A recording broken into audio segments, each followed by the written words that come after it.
Vraies Voix Sud Radio, le coup de projecteur des vraies voix. L'Association des maires de France dit non à l'invitation. Nous ne produisons pas assez et nous ne travaillons pas assez.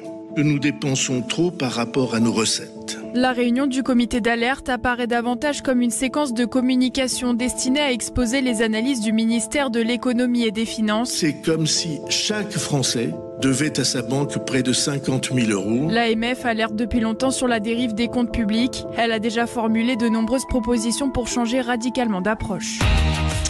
L'Association des maires de France a donc boycotté cette conférence sur le budget de François Bayrou. L'AMF indique ne pas vouloir jouer les figurants d'une énième séquence de communication et elle a réclamé en vain cet ordre du jour détaillé qu'elle n'a visiblement jamais reçu. Alors parlons, est-ce que le lien est rompu entre les maires et l'exécutif? Et à cette question, les maires ont-ils eu raison de boycotter la conférence sur les finances publiques de François Bayrou?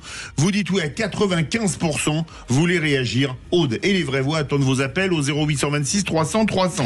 Muriel Fabre est avec nous, secrétaire générale de l'Association des maires de France et maire de Lampertheim dans le Bas-Rhin. Merci Madame le maire ou Madame la secrétaire générale d'avoir accepté notre invitation. Philippe Bilger.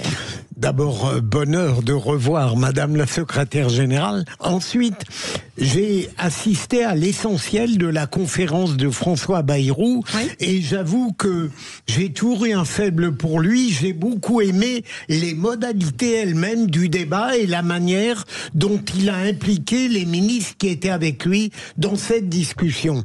D'autre part, il a répondu à cette abstention de l'AMF qu'il y avait des maires présents dans la salle et autour de lui, et lui-même l'était. Mais une fois que j'ai dit cela et que je peux donner l'impression d'approuver de désapprouver l'AMF, je voudrais dire ça, très rapidement 2 points sur lesquels je trouve que François Bayrou a peut-être tort. D'abord, je l'ai dit tout à l'heure, connaître la vérité, faire le diagnostic ne permet pas d'agir. Il y a un saut entre la connaissance, la lucidité et la capacité d'action.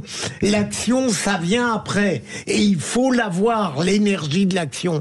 Dernier élément, je suis frappé de voir à quel point François Bayrou adore les actes préparatoires, l'alerte, le diagnostic, mais j'avais envie de lui dire en toute modestie, mais pourquoi vous nous faites attendre juillet pour nous donner les solutions au sujet desquelles vous avez déjà réfléchi? Excusez-moi, c'est du teasing, quand même 4 mois, ça permet aux gens vraiment de la pression de monter. Loïc Le Floch-Prigent. Moi, je suis en désaccord profond avec la façon de faire. Aujourd'hui, il est temps d'agir. Nous sommes dans une situation dramatique. C'est pas la peine de dire nous sommes dans une situation dramatique, nous on va attendre 4 mois. On sait ce qu'il faut faire. Il faut arrêter de dire aux Français on va réfléchir. Bon, on savait bien que sur les retraites, c'était impossible de revenir en arrière. Bon, on leur a dit maintenant on va faire un conclave et on va voir si c'est possible. On sait bien que c'est pas possible. Là, on est au pied du mur. Est-ce que vous voulez sauver les entreprises françaises ou non? C'est ça le sujet. Et les entreprises françaises sont en train de crever. Alors, est-ce que vous voulez les sauver ou pas? Et le nombre d'entreprises, c'est quand même nombreux. C'est 2,5 millions au moins. C'est de tous ordres, depuis la CPME de grandes entreprises et toutes les autres. Nous sommes en état de difficultés énormes. Il faut agir.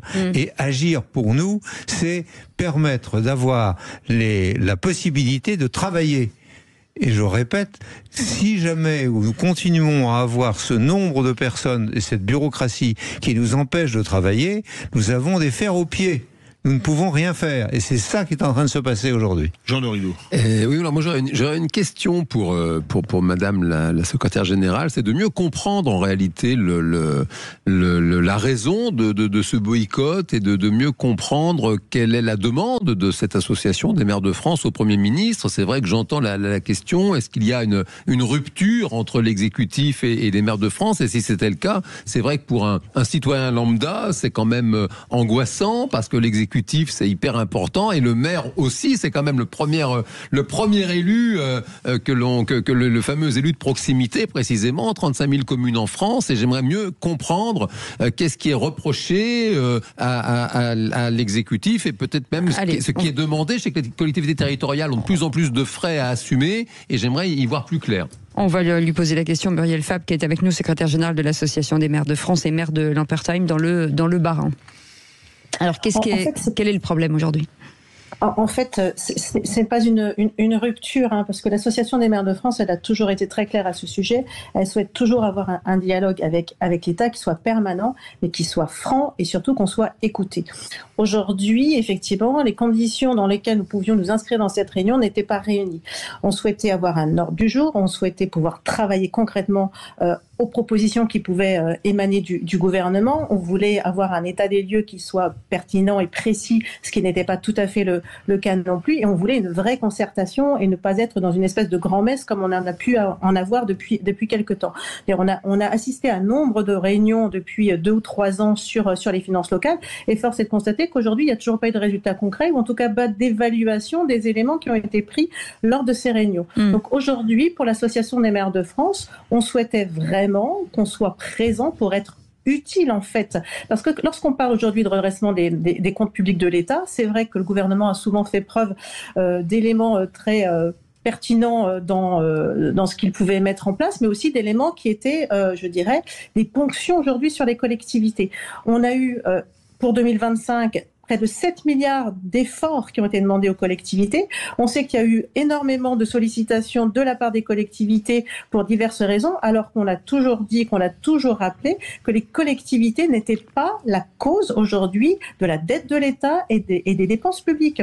Donc on ne peut pas juste être présent et ensuite assister à des petits patchs ou des petits pansements de mesurettes proposées par le gouvernement, alors que derrière, l'Association des maires de France a fait des propositions, continue de faire des propositions et qu'elle n'est toujours pas entendue. C'est pas un coup de force, c'est juste à un moment donné de se dire qu'on veut réellement être entendu, et ce n'était pas une vraie réunion de travail. Preuve en est d'ailleurs des conférences de presse qui ont suivi. Est-ce que vous avez écouté le discours du Premier ministre, et est-ce qu'il y a des choses avec lesquelles vous êtes d'accord, en tout cas sur ce constat ?